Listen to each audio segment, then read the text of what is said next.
ನಾನು ಜಿಲ್ಲಾ ನಮ್ಮ ಪಂಚಾಯತ್ ರಾಜ್ ಸಂಸ್ಥೆಗೆ ಏನು ಮಾಡಬೇಕು ಏನು ಮಾಡಬಾರ್ದು ಅನ್ನೋ ಬಗ್ಗೆ ಮಾತನಾಡೋದಿಲ್ಲ, ಎಲ್ಲರೂ ಕೂಡ ಮಾತನಾಡಿದ್ದಾರೆ. ಆದರೆ ಇದಕ್ಕೆ ಸಂಬಂಧಪಟ್ಟಂತ ಒಂದು ಆತಂಕಕಾರಿ ಬೆಳವಣಿಗೆ ಬಗ್ಗೆ ಅಧ್ಯಕ್ಷರ ಮತ್ತು ಸಭೆಯ ಗಮನವನ್ನು ತರಲಿಕ್ಕೆ ಪ್ರಯತ್ನ ಪಡ್ತೀವಿ. ಕರ್ನಾಟಕವನ್ನು ನಾವು ಸಾಮಾನ್ಯವಾಗಿ ಕೃಷಿ ಆಧಾರಿತ ಆರ್ಥಿಕತೆ ಅಂತ ಹೇಳ್ತೀವಿ ಅಥವಾ ಗ್ರಾಮೀಣ ಪ್ರಧಾನ ಆರ್ಥಿಕತೆ ಅಂತ ಹೇಳ್ತೀವಿ. ಅದು ಇವತ್ತು ಹಾಗೆ ಹೇಳಿದ್ರೆ ಪರಿಸ್ಥಿತಿ ಅವರಿಗೆ ಗೊತ್ತಿಲ್ಲ ಹಾಗೆ ಅಂತೇಳಿ ನಾನು ಹೇಳ್ಬೇಕಾಗ್ತದೆ. 2011ರ ಜನಗಣತಿ ಬಹಳ ಆತಂಕಕಾರಿಯಾದಂತಹ ಸಂಗತಿಗಳು ನಮ್ಮ ಬೆಳಕಿಗೆ ಬಂದಿದೆ. ಕೃಷಿ ಏತರ ಚಟುವಟಿಕೆಗಳನ್ನು ಅವಲಂಬಿಸಿಕೊಂಡಿರುವಂತಹ ವರ್ಕ್ಫೋರ್ಸ್ ಕರ್ನಾಟಕದಲ್ಲಿ 50%ಕ್ಕಿಂತ ಅಧಿಕ ಇದೆ. ಕೃಷಿಯನ್ನು ಅವಲಂಬಿಸಿಕೊಂಡಿರುವ ಸಂಖ್ಯೆ 50%ಕ್ಕಿಂತ ಕಡಿಮೆ ಆಗಿದೆ. So it is no longer agriculture dominating economy Karnataka. ಎರಡನೇದ್ದು 2001ರಿಂದ 2011ರ ನಡುವೆ ಏರಿಕೆಯಾದಂತ ನಿವ್ವಳ ಜನಸಂಖ್ಯೆ 82 lakh.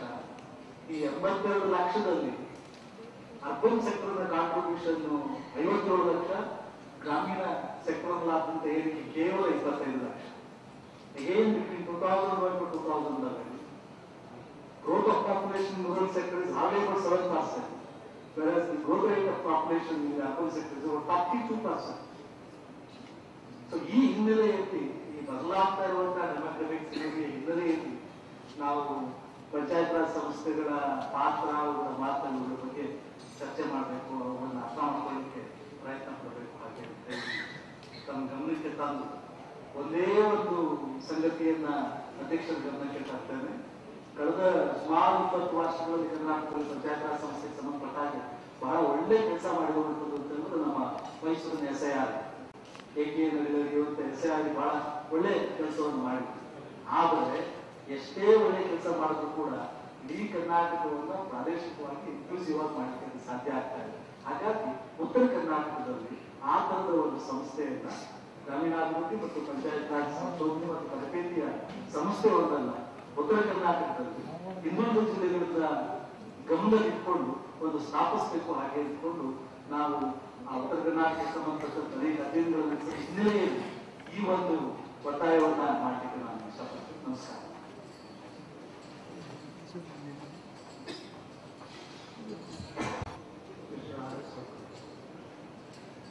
We have been working on this water resources for a very long time, and we take this opportunity to relate that water is the most important resources for the development of villages.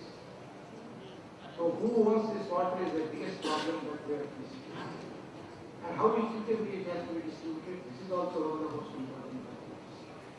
There are many rich farmers who go in for a borewell and de-water the whole system, whereas it is not made available to the others also. In order to equalize this, the Department of Mines and Geology, Karnataka was the earliest department to establish the groundwater units in the whole of India. But today, unfortunately, because of the shortage of people, it has not been able to function as it was doing in the olden days. Actually, we used to map the availability of groundwater on the village maps itself, so that the people or the farmers could be able to know what is their resources of water in their villages, particularly in their fields also. This was the situation in Dr. Rao of the Director of Mines and Geology. Subsequently, the units for development, there may be a 1 village or a 2 village or 3 villages in just micro units. These units should be given to such a way that whatever is the water that falls on the ground should be fully utilized, and it should be utilized to an extent that it can be recharged in that particular year only, without allowing the excess water being drawn. What has happened here today, particularly in Bangalore, as you all know, that the water table has gone down beyond 1,000 feet, and it is creating a water crisis. Whereas in the rainy season, we see floods. There is some mistake in the management of the water system. I suggest that the Rural Water Department should initiate a process in which they can start organizing or managing micro water basins with the development of groundwater. As a matter of fact, there is a lot of importance that is being given to a flood irrigation or irrigation by building dams and It is out of the budgetary grants of the State Department and the central government that these are done. But whereas the groundwater is exclusively developed by the farmers' funds only. So now not even simple researches have been done. We have found that there is what is called as a vadose zone and a phreatic zone, which are in the upper part of the crust, which have been totally exploited or totally devoid of water now. If you really want to recharge them, it takes years and years. Actually, what we are doing in Bangalore is what we are not buying, we are not dewatering, but we are dewatering the fossil water, which is the oldest water. It may be 30,000 years old or it may be 60,000 years old. The same case will happen to all other villages or states where they are dependent on boreholes. It is necessary that the Rural Development Department should take interest in classifying the micro water basins and see that these developments are made collectively by the farmers by utilizing the farm sector in such a way that they are allowed to make a cropping pattern socially acceptable for them. One cannot draw a sugarcane or a banana or something because they have a money. They have to grow in that micro basin a cropping pattern.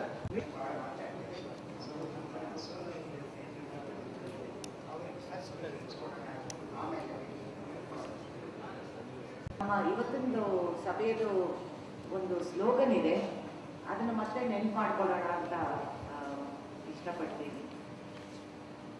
ಜನರ ಕೈಯಲ್ಲಿ ಅಧಿಕಾರ, ನಮ್ಮ ನಿರ್ಧಾರ. ಇದು ಎರಡು ರೀತಿ ಅರ್ಥ ಮಾಡ್ಕೊಳ್ಬೋದು ಅಂತ ಅನ್ಸುತ್ತೆ. ಒಂದು, ಜನರ ಕೈನಲ್ಲಿ ಅಧಿಕಾರ ಇದೆ, ಆದ್ರೆ ನಿರ್ಧಾರ ಮಾಡೋದು ನಾವು.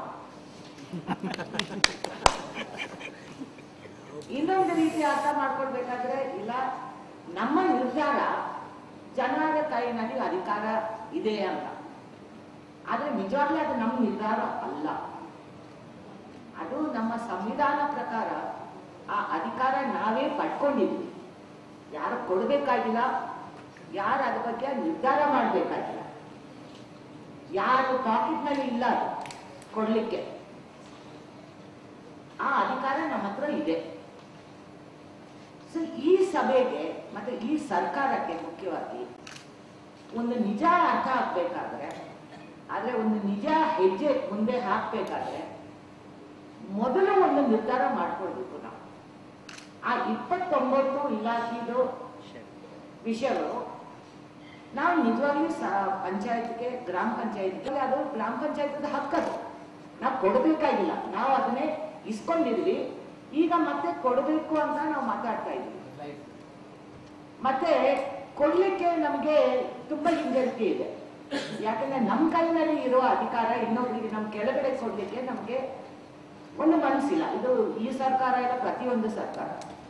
ಸೊ ಈ ಸರ್ಕಾರ ಮೊದಲನೇ ನಿರ್ಧಾರ ಮತ್ತೆ ನಮಗೆ ಒಂದು ಮಾತು ಕೊಡ್ಬೇಕಂತ ಅನ್ಸುತ್ತೆ, ಜನರಿಗೆ, ಮತ್ತೆ ಗ್ರಾಮ ಪಂಚಾಯತ್ಗೆ, ತಾಲೂಕ್ ಪಂಚಾಯತ್ಗೆ, ಅಂದ್ರೆ ಜಿಲ್ಲಾ ಪಂಚಾಯತ್ಗೆ. ಈ 29 ವಿಷಯಗಳು ನಿಜವಾಗ್ಲೂ ನೀವು ಡಿವಾಲ್ವ್ ಮಾಡ್ತೀರಾ ಇಲ್ವಾ?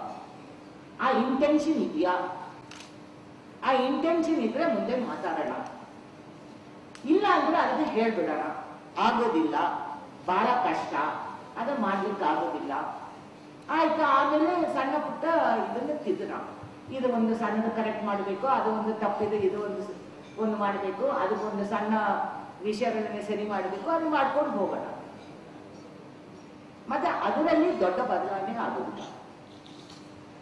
ಈ ಒಂದು 10 ವರ್ಷದಲ್ಲಿ ಗ್ರಾಮ ಪಂಚಾಯತ್ ಫಂಕ್ಷನಿಂಗ್ ಕಡಿಮೆ ಆಗಿದೆ, ಹೆಚ್ಚಾಗಲಿಲ್ಲ. ಮತ್ತೆ ಈ ಕಾರಣಕ್ಕೋಸ್ಕರ ಎಕ್ಸಿಕ್ಯೂಟಿವ್ ಆರ್ಡರ್ ಮೂಲಕ ತುಂಬಾ ಹಕ್ಕುಗಳು ನಾವು ವಾಪಸ್ ಪಡ್ಕೊಂಡಿದ್ವಿ. ರೊಟ್ಟಿ ಇದೆಯಮ್ಮ, ತಿನ್ಲಿಕ್ಕಾಗದ್ರೆ ಯಾಕೆ ಹೀಗೆ ರೊಟ್ಟಿ ಮಾಡ್ತೀರಾ ಅಂತ. ಆದ್ರೆ ಅವ್ರಿಗೆ ಹಣ ಖರ್ಚು ಮಾಡ್ಲಿಕ್ಕೆ ಅವ್ರಿಗೆ ಅಧಿಕಾರ ಇಲ್ಲ. ಹಾಗೆ ಹಿಟ್ಟು ಅವ್ರು ಹೋಗಿ ಕೊಂಡ್ಕೊಳ್ಳಲ್ಲ ಮಾರ್ಕೆಟ್ ಇಂದ. ಅವ್ರು ಬಹುಶಃ ಮನೆಯಿಂದ ಹೊರಗಡೆ ಕಾಲು ಇಡ್ಲಿಕ್ಕೆ ಅಧಿಕಾರ ಇಲ್ಲ. ಅವ್ರಿಗೆ ಹಕ್ಕಿದೆ, ಅಧಿಕಾರ ಇಲ್ಲ. ಅವ್ರು ಬಿಡುವುದಿಲ್ಲ ನಾವು. ಆದ್ರೆ ರೊಟ್ಟಿ ಸರಿ ಇಲ್ಲ ಅಂದ್ರೆ ಅವ್ರನ್ನ ಬೈಯೋ. ನಮ್ ಗ್ರಾಮ ಪಂಚಾಯತ್, ಕರ್ನಾಟಕದಲ್ಲಿ ಗ್ರಾಮ ಪಂಚಾಯತ್ ಅದೇ ರೀತಿಯ ಕಿರಿಯ ಸೊಸೆ ತರ ಇದೆ.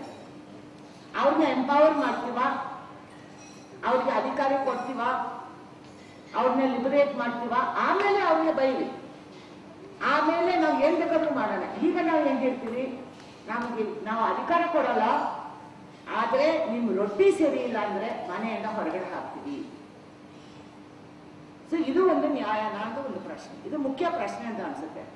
ಯಾಕಂದ್ರೆ ಈ ಸರ್ಕಾರ ಮುಂದೆ ಒಂದು ಏನಾದ್ರೂ ನಿಜ ಬದಲಾವಣೆ ಆದ್ರೆ, ಒಂದು ನಿಜ ನಂಬಿಕೆ ಡಿಸೆಂಟ್ರಲೈಸೇಷನ್ ಬಗ್ಗೆ, ಅದರ ಪಂಚಾಯತಿ ರಾಜ್ ಬಗ್ಗೆ ನಿಜ ನಂಬಿಕೆ, ಆದರೆ ನಮ್ಮ ಸಂವಿಧಾನದಲ್ಲಿ ಇರುವ ಶಬ್ದ ಸೋಷಿಯಲಿಸ್ಟ್ ಅಂತ ಇರುವ ಶಬ್ದ, ಅದು ಕೂಡ ಮಿಸಸ್ ಗಾಂಧಿ ಅವರು ಇನ್ಸರ್ಟ್ ಮಾಡಿದ್ದಾರೆ ಅಂತ ಅನ್ಸುತ್ತೆ ಸಂವಿಧಾನದಲ್ಲಿ. ಆ ಶಬ್ದಕ್ಕೆ ನಿಜ ಅರ್ಥ ಆಗ್ಬೇಕಾದ್ರೆ ಮತ್ತೆ ಬೇರೆ ಸೋಷಿಯಲಿಸಮ್ ಅಲ್ಲ, ನಮ್ಮ ಇಂಡಿಯನ್ ಸೋಷಿಯಲಿಸಮೇ ನೋಡೋಣ, ನಮ್ಮ ಬ್ರ್ಯಾಂಡೇ ಸೋಷಿಯಲಿಸಮ್. ಅದ್ರ ಬಗ್ಗೆ ತುಂಬಾ ಮಾತಾಡಿದ್ದಾರೆ ಈ ಸರ್ಕಾರ. ನಮಗೆ ತುಂಬಾ ಒಂದು ನಂಬಿಕೆ ಇದೆ, ತುಂಬಾ ಒಂದು ಭರವಸೆ ಇದೆ ಅವರು ಏನಾದ್ರು ಬದಲಾವಣೆ ತರ್ತಾರೆ ಅಂತ. ಅದಕ್ಕೆ ನಾವೆಲ್ಲ ಬಂದಿದ್ದೀವಿ ಇವತ್ತು. ಸೊ ಇದು ಪಂಚಾಯತಿ ರಾಜ್ ಬಗ್ಗೆ ಇದು ಒಂದು ಮುಖ್ಯ ಪ್ರಶ್ನೆ ಅಂತ ಅನ್ಸುತ್ತೆ. ಇದು ಮುಖ್ಯ ಪ್ರಶ್ನೆ ನಮ್ಗೆ ಉತ್ತರ ಸಿಕ್ಕಿದ್ರೆ ಮುಂದೆ ಮಾತಿಗೆ ಒಂದು ಅರ್ಥ ಇರ್ತದೆ. ಅಷ್ಟೇ ಹೇಳಿ ನಾನು ಮಾತಾಡ್ತೀನಿ. ದಾಕ್ಷಿಣ್ಯದಲ್ಲಿ ಇರ್ತೀವಿ, ನಾಳೆ ನಾನು ಎಲ್ಲಿ ಬೇಕಾದ್ರೂ ಹೌಸ್ ಅರೆಸ್ಟ್ ಮಾಡ್ಬೋದು ನನ್ನ ಪಕ್ಕದವರು. ಇದಕ್ಕೇನಾದರೂ ಯಾವ ಇಲಾಖೆ ಮಾಡಬೇಕೋ ಗೊತ್ತಿಲ್ಲ. ಇದನ್ನು ಮಾಡಿದ್ರೆ ಗ್ರಾಮೀಣ ಅಭಿವೃದ್ಧಿಯಲ್ಲಿ ಕಾಲು ಭಾಗ ಸರಿಯಾಗಿದೆ. ಯಾವ ದಾಕ್ಷಿಣ್ಯದಲ್ಲೇ ಎಷ್ಟು ದಿವಸ ನಾವು ಬದುಕಲಿಕ್ಕಾಗ್ತದೆ. ನಮ್ಮ ಹೊಲಕ್ಕೆ ದಾರಿ ಅಂತ ಕಾನೂನು ತುಂಬ ಘೋಷಣೆಗಳಿದೆ. ಆದರೆ ನಂದು 3 ಕಡೆ ಜಮೀನಿದೆ. ಯಾವ ಜಮೀನಿಗೂ ರಸ್ತೆ ಯಾವ ದಾಕ್ಷಿಣ್ಯದಲ್ಲೇ ಇದ್ದೇನೆ. ಅವ್ರು ಯಾವತ್ತೂ ತಡೆ ಹಾಕಿದ್ರು ತಡೆ ಹಾಕ್ಬೋದು. ಇಲ್ಲದೆ ಅವ್ರು ಕುಲ ಅಂದಾಗ ಅವ್ರು ಹೇಳಿದಕ್ಕೆಲ್ಲ ತಲೆ ಹಾಕ್ಬೇಕು, ಅವ್ರು ಹೇಳಿದೆಲ್ಲ ಓದಾಡ್ಬೇಕು. ಇದಕ್ಕೇನಾದರೂ ಗ್ರಾಮೀಣ ಅಭಿವೃದ್ಧಿ ಇಲಾಖೆ ಮಾಡ್ಲಿಕ್ಕಾಗ್ತದೆ ನೋಡಿ. ಆಮೇಲೆ ಎಲ್ಲ ಗೆಜಿಟೆಡ್ ಆಫೀಸರ್ಗಳು ಒಂದು ಇಮೇಲ್ ಐ ಡಿ ಕೊಡಿ. ಅದು ಯಾಕೆ ಇಟ್ಕೊಂಡಿಲ್ವೋ ನನಗೆ ಗೊತ್ತಿಲ್ಲ. ಬೈಕ್ ಇಟ್ಕೊಂಡಿಲ್ವ, ಎಲ್ಲ ಹೆದರಿಕೆಗೆ ಇಟ್ಕೊಂಡಿಲ್ವ ಅವರು. ಎಲ್ಲ ಗೆಜಿಟೆಡ್ ಆಫೀಸರ್ಗಳು ಯಾವುದೇ ಇಲಾಖೆಯವರಾಗಲಿ ಒಂದು ಇಮೇಲ್ ಐ ಡಿ ಕೊಡಿ. ಅದಕ್ಕೆ ದುಡ್ಡು ಖರ್ಚು ತುಂಬ ಕೊಟ್ಟಿರಲಿಲ್ಲ. ನಾನೊಬ್ಬ ಇಟ್ಕೊಂಡಿದ್ದೀನಿ ಅಂದರೆ ಅವರಾಗಿ ಇಟ್ಕೊಳ್ಳೋಕ್ಕಾಗಲ್ಲ. ಆಮೇಲೆ ಒಬ್ಬ ರೈತ ಅವನ ಸಮಸ್ಯೆಯನ್ನ ಇಮೇಲ್ ಕಳಿಸಿದ್ರೆ ತಪ್ಪಿಸ್ಕೊಳ್ಳೋಕ್ಕಾಗಲ್ಲ. ಯಾಕಂದ್ರೆ ಅದು ಮುಚ್ಚಿದೆ. ನಾನು ಕಳಿಸಿದ್ದ ಐಡೆಂಟಿಟಿ ನನ್ನ ಹತ್ರ ಯಾರು ಆ ಕಾರಣಕ್ಕೆ ಇಟ್ಕೊಳ್ಳಿಲ್ವ ಅಂತ ನನಗೆ ಹೆದರಿಕೆ. ಅದು ಇಟ್ಕೊಂಡ್ರೆ ಒಬ್ಬ ರೈತನ ಅಹವಾಲಿಗೆ 4 ದಿವಸದಲ್ಲಿ ಅವರು ಸ್ಪಂದಿಸಬೇಕು.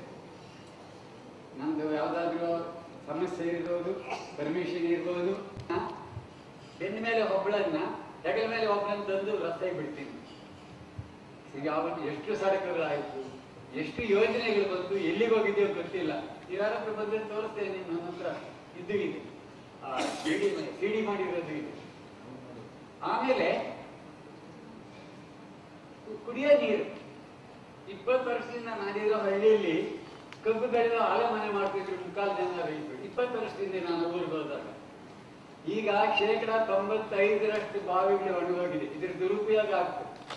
ಅದು ನಿಮಗೂ ಅವ್ರ ಸಂಬಂಧ ಇರ್ಬೋದು, ಇಲ್ಲೇ ಇರ್ಬೋದು. ಗ್ರಾಮೀಣಾಭಿವೃದ್ಧಿಗೂ ಈ ಬೆಳೆ ನೀತಿಗೂ ಇದನ್ನು ಯಾಕೆ ಕರ್ತವ್ಯ ಮಾಡಿಲ್ಲ? ನನ್ನ ಲೆಕ್ಕದಲ್ಲಿ ಕಬ್ಬು ಬೆಳೆಯೋದು ಸಕ್ಕರೆಗಲ್ಲ, ಬೆಲ್ಲಕ್ಕೂ ಅಲ್ಲ, ಈ ಕುಡಿತದ ಇದಕ್ಕೆ ಆಲ್ಕೋಹಾಲ್ ಕಾಣ್ತದೆ. ಅದರಿಂದಲೇ ಎಷ್ಟು ಅವ್ಯಾಹಿತವಾಗಿ ಬೆಳೀತಿದೆ ಸಕ್ಕರೆ ಫ್ಯಾಕ್ಟರಿಗಳ ಸಂಖ್ಯೆ. ಇದಕ್ಕೆ ಏನಾದರೂ ಕಡಿವಾಣ ಆಗ್ಲಿಕ್ಕೆ ಆಗ್ತದೆ ನೋಡಿ. ಆಮೇಲೆ ಕುಡಿಯೋ ನೀರು 1200 ಅಡಿ ಕುಡಿಯೋ ನೀರು ಏನೇನಿದೆಯೋ ಗೊತ್ತಿಲ್ಲ. ಮೊನ್ನೆ ನನ್ನ ಸ್ನೇಹಿತರೊಬ್ಬರು ಬಾವಿ ತೋರಿಸಿದ್ದಾರೆ. ಬಾಳೆ ಒಣಗ್ತಾ ಇದೆ, ಬೆಳೀತಾ ಇದೆ. ಅವ್ರು ತೋರಿಸ್ತಾ ಇದ್ದೀವಿ ವ್ಯವಸಾಯಕ್ಕೆ ಯೋಗ್ಯ ಇಲ್ಲ ಅಂತ ಹೇಳಿ ಆ ನೀರನ್ನೇ ಅವ್ರ ಮನೆಯಲ್ಲಿ ಕುಡಿಸಿದ್ದಾರೆ. ಅದಕ್ಕೆ ಏನಾದ್ರೂ ಶುದ್ಧೀಕರಣಕ್ಕೆ ಏನಾದ್ರು ಈ ದೇಶದಲ್ಲಿ ಸುಟ್ಟು ತಿಂತಿರೋ ಸಮಸ್ಯೆ ಅಂದ್ರೆ ಕುಡಿಯೋ ನೀರಲ್ಲಿ ಏನೇನು ಗಡಿಗೆಗಳಿರಬಾರ್ದು ಎಲ್ಲ ಇದೆ. ಮಿತಿ ಮೀರಿ ಇದೆ. ಅದಕ್ಕೆ ಏನಾದ್ರೂ ಪ್ರಾಮುಖ್ಯತೆ ಕೊಟ್ಟು ಸುಮ್ಮನೆ ಕೋಟೆಗಳಲ್ಲಿ ಯೋಜನೆಗಳಿದ್ರೆ ನಮ್ಗೆ ಏನು ಲಾಭ ಆಗಲಿಕ್ಕಿಲ್ಲ. ಇವತ್ತಿನ ದಿವಸ ಗ್ರಾಮೀಣ ಜನತೆ ಆರೋಗ್ಯ ಎಷ್ಟು ಕೆಟ್ಟಿದೆ ಅಂದ್ರೆ ಸಂಖ್ಯೆ ಇಟ್ಕೊಂಡು ಕೆಲಸ ಮಾಡೋ ಶಕ್ತಿ ನನ್ನ ಜನರಿಗೆ ಇಲ್ಲದೆ ಹೋಗ್ತಾ ಇದೆ. ಮುಂದೆ ವ್ಯವಸಾಯ ಏನಾಗ್ತದೆ?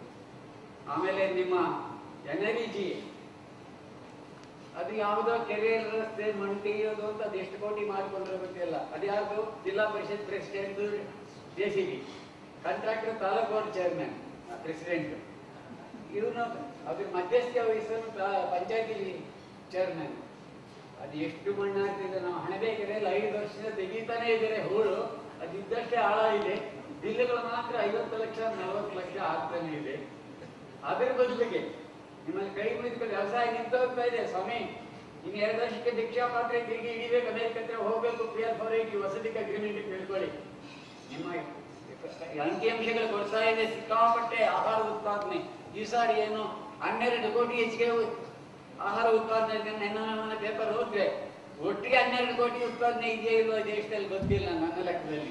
ಯಾಕಂದ್ರೆ ನಮ್ಮೂರಲ್ಲಿ 400 ಕ್ವಿಂಟಾಲ್ ರಾಗಿ ಬೆಳೆದಿದ್ದು ಊರಲ್ಲಿ 4 ಕ್ವಿಂಟಾಲ್ ಬೆಳೆದಿಲ್ಲ, ಎಲ್ಲ ಜೋಳಕ್ಕೆ ಹೋಗ್ತಿದ್ದಾರೆ. ಅನೇಕ ಕಾರಣಗಳಿವೆ. ಈ NREGN ಆ ಸಣ್ಣ ರೈತರ ಹೊಲದಲ್ಲೇ ಕೆಲಸ ಮಾಡ್ಕೊಂಡು ಅವ್ರ ಕೂಲಿ ರೂಪದಲ್ಲಿ ಕೊಟ್ಬಿಡಿ, ಅವರಾದ್ರೂ ಉಳ್ಕೊಳ್ತಾರೆ ವ್ಯವಸಾಯದಲ್ಲಿ. ಆಮೇಲೆ ದೊಡ್ಡ ರೈತರ ಹೊಲದಲ್ಲಿ ನಾವು ದುಡ್ಡು ಕೊಡ್ತೀವಿ, ಊಟನೂ ಕೊಡ್ತೀವಿ. ನಮ್ಮ ವರ್ಷದಲ್ಲೂ 3 ದಿವಸ ಕೆಲಸ ಮಾಡ್ಲಿಕ್ಕೆ ನೀವು ಕೂಡ ದುಡ್ಡು ಕೊಡಿ, ಅವ್ರು ಚೆನ್ನಾಗಿ ಆಗ್ತಾರೆ. ಅದು ಬಿಟ್ಟು ₹1 ಗಟ್ಟಿ ಕೊಡ್ತೀವಿ, ನಾಟಕಗಳಿಂದ ಎಲ್ಲರನ್ನೂ ಸೋಮಾರಿಗಳು ಮಾಡಬೇಡಿ, ಕುಡುಕರನ್ನಾಗಿ ಮಾಡಬೇಡಿ. NREGN ನಿಜವಾಗಲೂ ವ್ಯವಸಾಯ ಕೊಲ್ತಾ ಇದೆ. ನಾನು ಜಮೀನ್ದಾರ ಅಲ್ಲ, 4 ಎಕರೆ ಜಮೀನು ಇರೋದು. ನನಗೆ ಯಾರಿಗೂ ಬೇಕಾಗಿಲ್ಲ ಕೂಲಿ. ಅವರು ನಾನೇ ಕೂಲಿ ಕರೆದ್ರೆ ಹೋಗ್ತೀನಿ, ನಾನು ನಮ್ಮ ಹೆಂಡತಿ ಇಬ್ಬರು ಮಾಡ್ಕೊಡ್ತೀನಿ, ನನ್ನ ಮಗ ಸೊಸೆ ಕೂಲಿ ಕಳಿಸ್ಕೊಡ್ತೀನಿ. ನನಗಾಗಿ ನಾನು ಮಾತಾಡ್ತಿಲ್ಲ, ವ್ಯವಸಾಯ ನಡೀತಿರೋ ರೀತಿಗೆ ಹೇಳ್ತಿದ್ದೀನಿ. ದಯವಿಟ್ಟು ದೊಡ್ಡ ರೈತರ ಹೊಲದಲ್ಲೂ ಕೆಲಸ ಮಾಡೋದು ಕೂಲಿಯವರಿಗೆ NREGN ಕೊಡಿ. 100 ದಿವಸ ಅಟೆಂಡೆನ್ಸ್ ಅಲ್ಲಿ ಇದ್ರೆ ನಮ್ಮ ರೈತರನ್ನು ಕೂಲಿ ಕೊಡ್ಲಿ, ಅವ್ರು ಚೆನ್ನಾಗಾಗ್ಲಿ. ಅವ್ರು ಚೆನ್ನಾಗಾಗ್ಬೇಕಾದ್ರೆ ಕಡಿಮೆ ಕೂಲಿಯಲ್ಲಿ, ಕಡಿಮೆ ಬೆಲೆಯಲ್ಲಿ ಮದ್ಯ ಕೊಡ್ಬೇಕಾಗಿಲ್ಲ, ₹1 ಕೊಡ್ಬೇಕಾಗಿಲ್ಲ. ದಯವಿಟ್ಟು ಸ್ವಾಭಿಮಾನದಿಂದ ಬದುಕಲಿಕ್ಕೆ ಕಲ್ಸ್ಕೊಡೋದಾದ್ರೆ ಈ ರೀತಿಗಳನ್ನು ಬದಲಾಯಿಸಿದ್ದಿದ್ರೆ ಇನ್ನು 20 PL480 ಅಗ್ರಿಮೆಂಟ್ ಮಾಡುವ ಇದರಲ್ಲಿ ಆಹಾರ ಇಲ್ಲ. ನನ್ನ ಬಲವಾದ ನಂಬಿಕೆ ಇದು. ನಾವು 78 ವರ್ಷದಲ್ಲಿ ಕಲ್ಸ್ಕೊಂಡಿದ್ದು ಸತ್ಯ. ಈ ಪರಿಸ್ಥಿತಿ ಹೋಗ್ತದೆ ನಮಗೆ. ಆಮೇಲೆ ಈ ಮಲಮೂತ್ರಗಳು, ನಾನಿರೋ ಊರಲ್ಲಿ 70 ಜನ ಇದ್ದೀವಿ.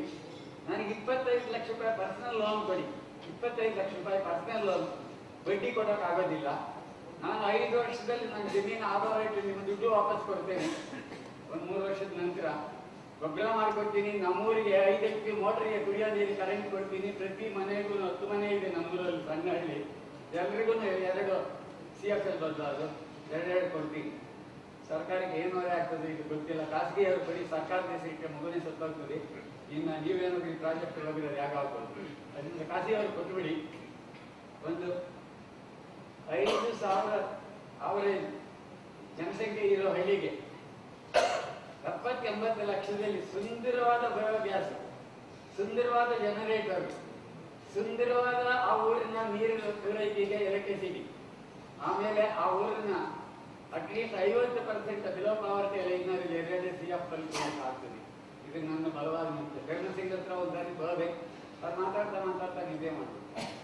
ನಾನು ಆಮೇಲೆ ಇದು ಆಗೋದಿಲ್ಲ ಅಂತ ಬಂದು ದಯವಿಟ್ಟು ಆಸಕ್ತಿ ಇದೆ, ತುಂಬಾ ಆಸೆ ಇಟ್ಕೊಂಡಿದ್ದೀವಿ. ಸರ್ಕಾರದ ಮೇಲೆ ಒಂದು ಚೇತನ ಇರೋ ಜನ ಇದ್ದಾರೆ.